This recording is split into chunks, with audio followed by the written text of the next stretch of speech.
going on? What's going on? Brutus here, bringing you a war recap video. Team WBT, random spin, but it was a war worth mentioning. So let's get right into it. The war's got about 3 minutes left, but it is done.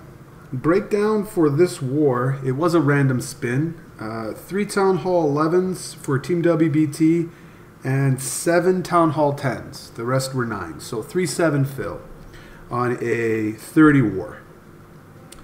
They had a lot. So the top 4 were full Town Hall 11s. So they had 4. And then 1 10.5.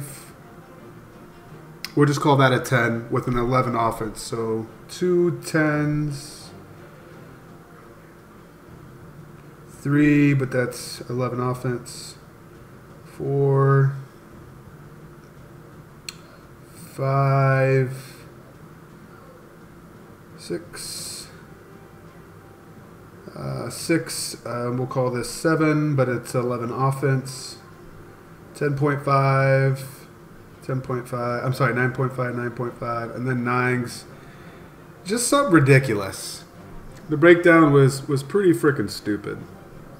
But, you know, that's just every day, another day, right? In pretty much every clan nowadays. But what I'm getting at and why I wanted to recap this is they could have won and should have won, if you ask me. I mean, they should have. But then after the first few hits, if you take a look at some of those 10s, right here, Dreamweaver got a 77% on a Town Hall. Oh, no, that's a Town Hall 10. Where was it? It was pretty embarrassing. I think it was Casey Masterpiece, who's a Town Hall, 10 with 35-40. Could not clear a Town Hall 9. Docked as a Town Hall 9. Yeah, it was, it made me giggle. Made me giggle a little bit. Anyway, all right, so here, let's get down to the replays, the actual ones I wanted to show. So first off, let's take a look at Harry. 11-11-3. Really nice. You're a wizard, Harry. A wizard. Baby Dragon for the funnel gets sniped out immediately by the 45 Queen. Luckily, got unlucky with the wall breakers as well. He has to use the BK to try to beat through this wall here. Lucky enough, does break one wall piece. So the Queen should reroute to the left to that cannon, and then the ability guarantees her to win the Queen. So his Royals swapped out to get the enemy queen and a few more defenses for basically lallopathing purposes. As you see, I'm double stack, standard stuff. First air defense takes up 2 Black Sams, but it keeps on going. Air Warden to back up the Waterloons coming through. And the pivotal moment of what makes this attack work is the opportune moment to drop the clone spell. Usually it's right across the base. Freezing the back end, and haste to bring it over, and right here is where he should, yep, there's that clone spell, where it should duplicate and go to the left, and everybody gets raged, including the cloned loons. I mean, just wrecked face, really wrecked face on this, was really nice. Not too many pups in the back, but he's got so much time remaining at the end that he had enough pups to just already start working on some high hit point storages and town halls and things such and things of this nature. Sorry, I was talking to Wick about Arnold Schwarzenegger and how I think it's so funny, his accent when he was governor. He used to say, the way he say California all the time is the great state of California. I mean, he really enunciated the California. It always cracks me up. California. It's like 3 different words: California and California.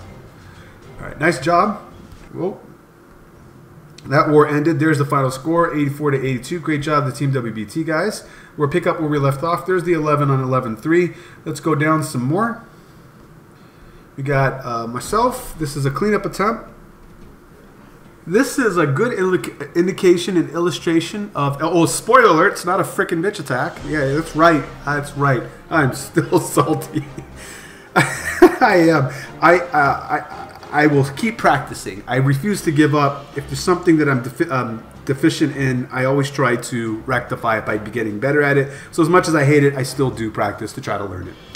Plus, learning the strategy only makes you that much better of a base builder to try to protect against it. But here's a great illustration right here of why so many people have asked, why is like everything we're watching Houndloon CC? This is why. If this is a Houndloon CC, my queen does not get over to the Infernal Tower with this approach by itself. I'd have to make some adjustments somehow, some way. But the queen does not make it to the enemy, to the Infernal Tower. The Hound stops her cold. I would maybe that enough said. But with that Infernal Tower down, because I don't get stuck on a CC Hound, I can get my targets of an Infernal Tower, an AD, and a CC, and the Queen. Also, the rest is I'm Lalo from behind the sweepers. Nice little L shape going on. Just being patient. Let the loon try to let the Hound stay in front of me as much as possible. That kind of deal. But I thought this was a good illustration showcasing why people do not regularly run or commonly run Houndloon CCs for things like this, because it stops that queen cold. And a lot of times in your attack strategy, you have your queen getting pivotal defenses as part of your strategy. As at towards the back end here, probably shouldn't have freezed the air defense, because I should let, I do want that Hound to pop, and I don't think it does. Or if it does, it's right towards the very end. I get, oh, perfect. Maybe I take that back. It was great. But maybe I could have let it lean more towards on the Wizard Tower or something like that, rather than freezing the Infernal and the air defense. But so yeah, there's no joke about the Houndloon CC. We'll go to ×4, nothing but cleanup. And if you're running defensively, I cannot. I'm a big believer in the Houndloon. I really am. Or just a Hound in there really slows down the idea of what the attacker was trying to get. As we get down here to UK all day, I saw something similar like this. These are bases that you don't. This is a base design you don't want to do. This was a cleanup. I think this was the second hit, but with the CC way off like that, this kind of reminds me of a Town Hall 9 design or even an internet base.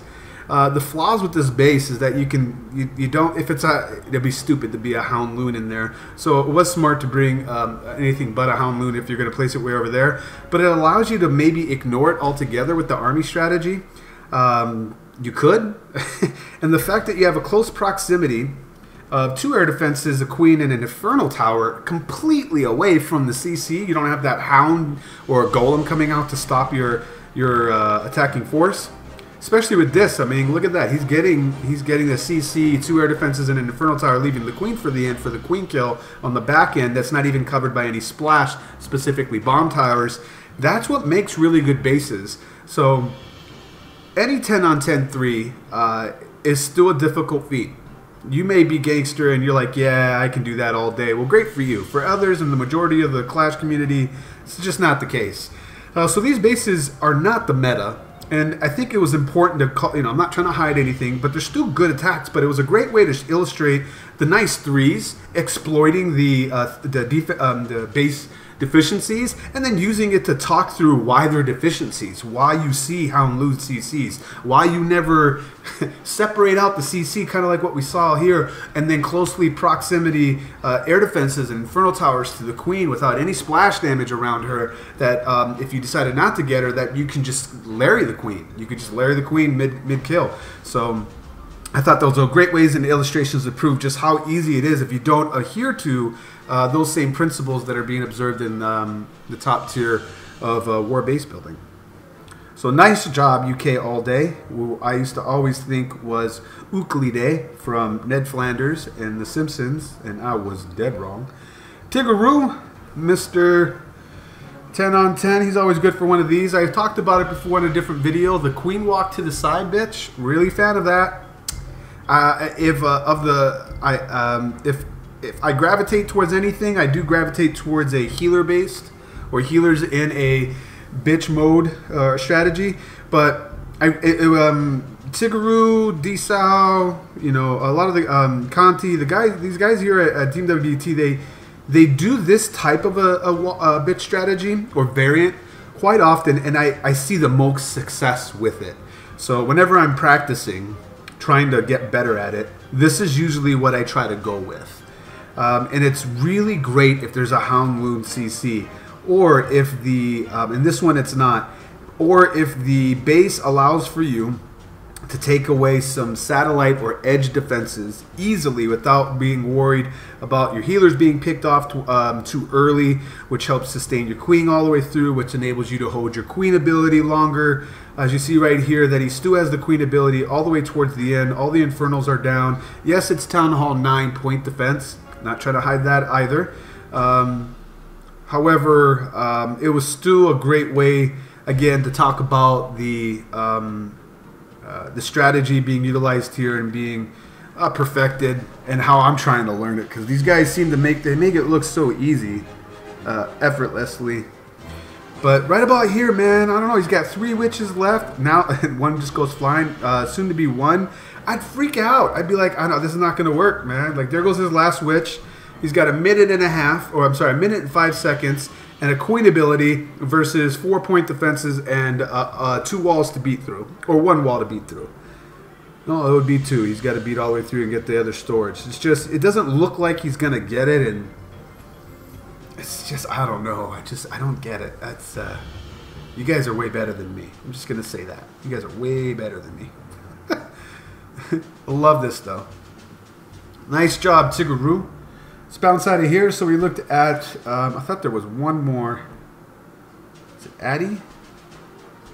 Might be Addy. Nope, this is a, let's just end it on here. We haven't shown Addy on before. Town Hall 9v 9.5.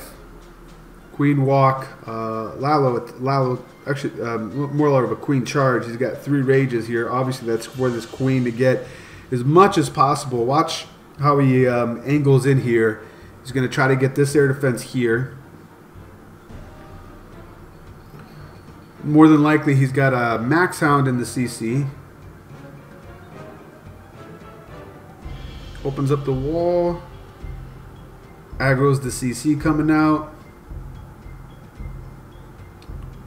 The healers split on him and move up towards protecting the BK, which pulls it into range of that air defense. He loses 2 healers of it, but he still has 2 left, and they are raged. So when she's done with this, she should head back downwards and stay out of sight of this air defense. Eventually, it's going to come into the line, though. So he loses half of his healing power, which that rage effect doesn't work out quite as he had hoped. But luckily, now it's going to be dangerous. He's going to have to pop it now. Yep. So pops that ability. She circles back around, which is unfortunate because it would have been nice if she came in and got that sweeper. Really long walk. Super patient on this. Stu holding on to a rage and 3 a haste. And here is the Laloon portion of the raid. There's that max hound from the CC. And then 3 haste as well to speed them along. Finishing on that last air defense.